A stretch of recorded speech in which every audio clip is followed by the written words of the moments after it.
ako I will say, I think this is one of Mark Cruz's best seasons in the MPBL, no? One of his many, but for me, yung makikita mo talaga na he has his rhythm this season, no? Lalo na yung defense, di ba? Sa defense. Mark, alam naman namin, no? Syempre, excited na kami pag-usapan ng past mo.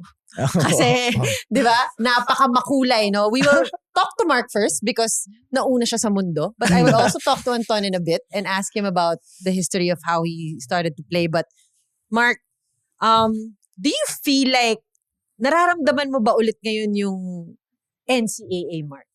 Kumbaga, yung rhythm mo nun, yung pakiramdam ng hawak mo sa bola, do you feel it again? Actually, yes. Pero mas na-feel ko yung yung parang sa defensive side eh. Alam mo yun na parang bumalik ako sa 25 years old na Mark Cruz eh. Na parang lahat kaya kong gawin, kaya kong takbuhin to or ganito, kaya kong dumipensa ng ganito. So, yun yung mas na-feel ko. Yung sa offensive side, yes, andun pa rin. Kasi syempre, yun ka naman talaga. Yun naman talaga ako, yes. And yun yung role ko talaga is to score. Wala lang. Kaya minsan, binibiro ko ng mga coaches namin, mga assistant coaches na parang Mark Cruz na letteran, mga ganyan. Lalo pag sa practice, ganyan kasi talagang aggressive kami sa practice eh. O yan, nabanggit na niya yung letteran. Pag-usapan na natin, no? Let's talk about your journey, Mark. Paano ka ba nagsimula sa basketball bago ka nakarating ng letteran? Actually sa Bulacan ako galing, pero hindi talaga ako tubo doon. Okay. Napunta lang kami doon. Taga saan ka talaga? Dito lang, Marikina talaga kami. So then pumunta ako ng Manila incoming third year ako eh, high school. So parang sabi ng coach ko doon na nagko-coach sa akin, sabi niya sa brother ko kay Kuya Marvin, papuntay mo na yan si Mark sa Manila. Ganyan. Pag-try mo na doon. Si Kuya parang ayaw pa noon that time. Pero bila kami pumunta, ang una ko daw pupuntahan ni San Beda. So, ang nangyari is, sarado wala silang practice that time. Wow, talaga? Yes. So, parang kwentong Romel Aducol to ganyan din. Parang ganyan Okay. Walang practice that time. So, napunta kami sa Letran. So, walk-in tryout lang. Wow, so, okay. Yun.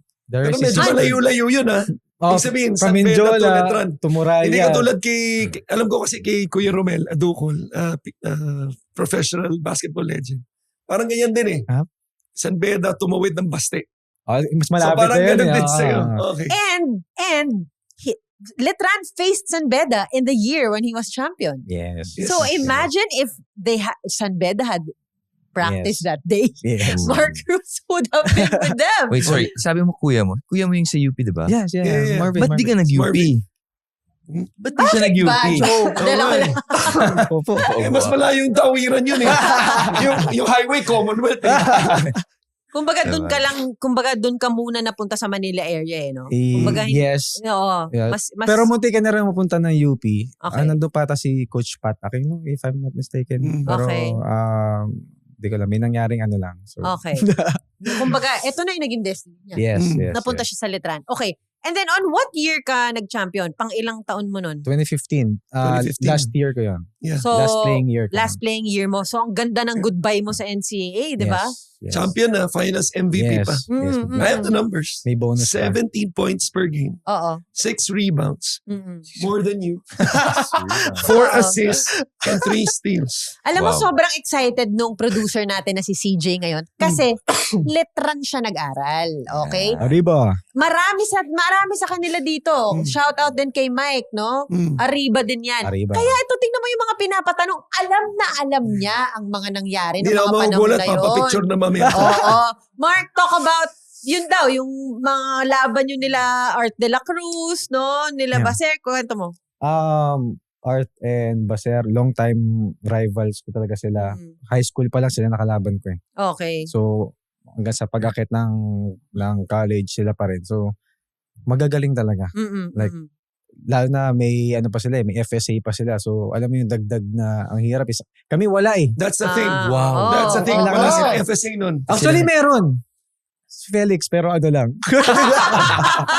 Felix. Kalahati lang. Shout out, Felix. Kalahati lang. Felix Abrego, shout out. Si Flex na siya ngayon. Si Flex na siya. Actually, lagi namin siyang binibiro. meron kaming import kaso kinakain kanin. Sabi Ah. naman gano'n. Hindi Hindi mashed burger. potato. Hindi mashed potato. Oh, White okay. rice eh. So, Okay. Yeah, that's the most impressive thing about Yeah, that championship. wala silang import, Yeah. no? And then they won that championship. Fake yung import Oh, nila. fake. Ay, grabe ka naman. Oo. Pwede half lang. Ha? And then he was finals MVP, obviously. Mark, we all know the long relationship you had with Coach Alden Ayo, no? Na, kumbaga, let's talk about that a bit. And Coach Louie Gonzalez. And Yes. Coach Louie Gonzalez. Yeah. Kumbaga, let's talk about that a bit, no? And then transition to when you went to the pro leagues. Kumbaga, ano yung nagawa or naging experience mo na si Coach Alden yung coach mo for a long time? for sure, alam na ni Coach Alden to eh. Nung unang, kasi last playing year ko na, so parang biglang nagpalit ng coach. So bago. Galing kami kay Coach Caloy Garcia nun. Siyempre nagulat kami. Shit, ay sorry. Okay lang yan. Parang last year ko na, ganyan. Tapos bagong coach, sabi ko ganun, ano nangyari?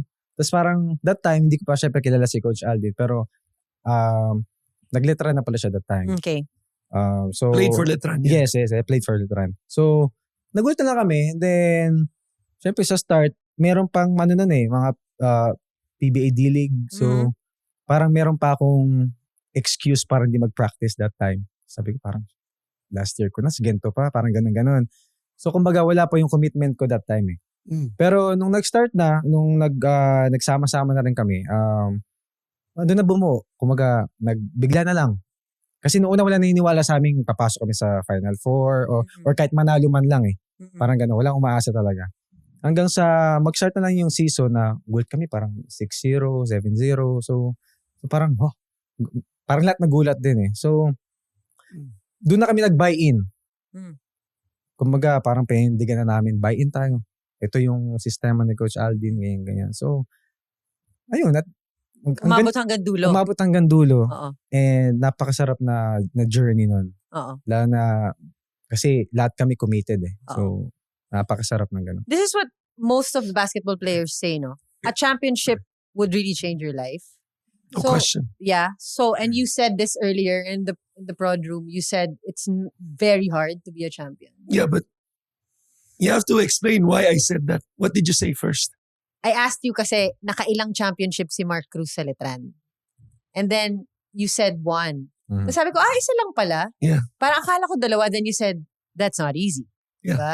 So, Mark, how did that championship change your life? Saan ka na napunta pagkatapos nun?